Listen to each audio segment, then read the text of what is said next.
ನಮಸ್ಕಾರ, ನಾನು ಅನುಪಮ. ಇವತ್ತು ನಾನು ನಿಮ್ಗೆ ಮೂಲಂಗಿ ಸೊಪ್ಪಿಂದ ಮತ್ತು ಮೂಲಂಗಿಯಿಂದ ಪಲ್ಯ ಹೆಂಗೆ ಮಾಡೋದಂತ ತೋರಿಸ್ತೀನಿ. ಇದು ಬಹಳ ಸುಲಭ, ಒಂದು 5ರಿಂದ 10 ನಿಮಿಷದೊಳಗೆ ಆಗೋಗ್ತದೆ. ಬರ್ರಿ ಇದು ಹೆಂಗೆ ಮಾಡೋದಂತ ನೋಡೋಣ. ನಾನು ಒಂದು ಕಟ್ಟು ಮೂಲಂಗಿ ಸೊಪ್ಪು ಆಮೇಲೆ ಎಳೆಯದು ಮೂಲಂಗಿ ತೊಗೊಂಡಿನಿ. ಈಗಿದು ನಾನು ಎಳೆ ಇರೋದು ಎಲೆಯಷ್ಟೇ ತೊಗೊತೀನಿ.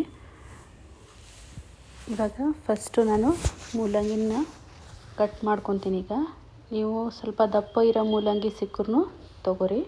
ನಂಗೆ ಬಹಳ ಎಳೆಯದೇ ಇತ್ತು ಅಂತ ತೊಗೊಂಡೆ ನಾ ಇದನ್ನು. ಈಗ ನಾನು ಇದನ್ನು ತೊಳ್ಕೊಂಡು ಈ ಥರ ಸಣ್ಣ ಹೆಚ್ಕೊಂಡಿನಿ ಮೂಲಂಗಿನ, ಆಮೇಲೆ ಇದು ಸೊಪ್ಪು ಎರಡೂ. ಇವಾಗ ಒಗ್ಗರಣೆ ಮಾಡೋಣ. ಒಂದು ಸ್ವಲ್ಪ ಎಣ್ಣೆ ಜಾಸ್ತಿ ಬೇಕಾಗ್ತದೆ. ಒಂದು 3 ಟೇಬಲ್ ಸ್ಪೂನಷ್ಟು ಎಣ್ಣೆ ಹಾಕ್ಕೊಂಡು ನಾನು ಇದಕ್ಕೆ ಸ್ವಲ್ಪ ಸಾಸಿವೆ, ಆಮೇಲೆ ಜೀರಿಗೆ, ನೀವು ಬೇಕು ಅಂದರೆ ಬೆಳ್ಳುಳ್ಳಿನೂ ಹಾಕ್ಕೋಬೋದು, ಅದನ್ನ ಹಾಕಿಲ್ಲ. ಇಂಗು ಹಾಕ್ಕೊಂಡಿನಿ ಒಂದು ಸ್ವಲ್ಪ. ಇದು ಒಗ್ಗರಣೆ ಆಮೇಲೆ ಉಳ್ಳಾಗಡ್ಡಿ ಬೇಕಂದ್ರೂ ಹಾಕ್ಕೋಬೋದು. ಇದು ಫಸ್ಟು ಸಣ್ಣ ಹೆಚ್ಕೊಂಡಿರೋದು ಮೂಲಂಗಿ ಹಾಕ್ಕೊತೀನಿ. ಇದು ಎಳೆದದಲ್ಲ, ಭಾಳ ಟೈಮೇನು ತೊಗೊಳ್ಳಲ್ಲ ಬೇಯಲಿಕ್ಕೆ, ಜಲ್ದಿನೇ ಬೆಂದ್ಬಿಡ್ತದೆ ಇದು. ಇದು ಸ್ವಲ್ಪ ಬೆಂದದ. ಇವಾಗ ಹೆಚ್ಕೊಂಡಿರೋದು ಸೊಪ್ಪು ಹಾಕ್ಕೊತೀನಿ. ಗ್ಯಾಸ್ ಫ್ಲೇಮು ಲೋನೇ ಇಡ್ರಿ.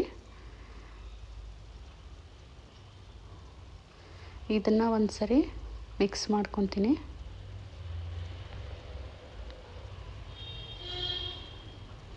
ಆಮೇಲೆ ಎಲೆನೂ ಎಳೆದಿರೋದಕ್ಕೆ ಜಲ್ದಿನೂ ಬೇಯ್ತದಿದು. ಆಮೇಲೆ ಒಂದು ಟೊಮೆಟೊ ಹಾಕ್ಕೊಂಡಿನಿ. ನೀವು ಟೊಮೆಟೊ ಬೇಡ ಅಂದರೆ ಲಾಸ್ಟಿಗೆ ನಿಂಬೆಹಣ್ಣು ರಸನೂ ಹಾಕ್ಕೋಬೋದು. ಈಗ ಟೊಮೆಟೊ ಹಾಕ್ಕೊಂಡು ಒಂದು ಸ್ವಲ್ಪ ಮಿಕ್ಸ್ ಮಾಡಿ ಬೇಯಲಿಕ್ಕೆ ಬಿಡ್ತೀನಿ. ಉಪ್ಪು ಹಾಕಿ ರುಚಿಗೆ ತಕ್ಕಷ್ಟು ಉಪ್ಪು ಹಾಕ್ಕೊಂಡಿನಿ. ಆಮೇಲೆ ಒಂದು ಸ್ವಲ್ಪ ಅರಿಶಿನ ಪುಡಿ, ಆಮೇಲೆ ಖಾರ ಪುಡಿ. ನಾ ಕಾಶ್ಮೀರಿ ಲಾಲ್ ಮಿರ್ಚ್ ಹಾಕ್ಕೊಂಡಿನಿ, ಖಾರ ಕಡಿಮೆ ಇರುತ್ತಂತ. ಆಮೇಲೆ ನೀವು ಬೇಕು ಅಂದರೆ ಧನಿಯಾ ಜೀರಿಗೆ ಪುಡಿನೂ ಹಾಕ್ಕೋಬೋದು. ಇದನ್ನೆಲ್ಲ ಹಾಕಿ ಮಿಕ್ಸ್ ಮಾಡ್ತೀನಿ ಸ್ವಲ್ಪ ಹೊತ್ತು. ನೋಡಿರಿ, ಇದು ಬೆಂದದ. ಈಗ ಲಾಸ್ಟಿಗೆ ಕಡಲೆ ಹಿಟ್ಟು ಬೈಂಡಿಂಗಿಗಂತ ಒಂದು 2ರಿಂದ 2.5 ಟೇಬಲ್ ಸ್ಪೂನಷ್ಟು ಹಾಕ್ಕೊಂಡಿನಿ.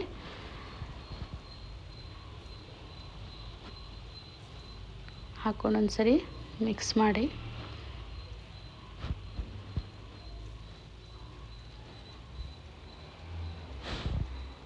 ಒಂದೆರಡು ನಿಮಿಷ ಮುಚ್ಚಿಡ್ತೀನಿ. ಈಗ ಇದನ್ನು ಈಗಿದು ಬೆಂದದ. ಇದನ್ನು ಚಪಾತಿ, ಜೋಳದ ಭಕ್ರಿ ಜೊತೆಗೂ ಸರ್ವ್ ಮಾಡ್ಬೋದು.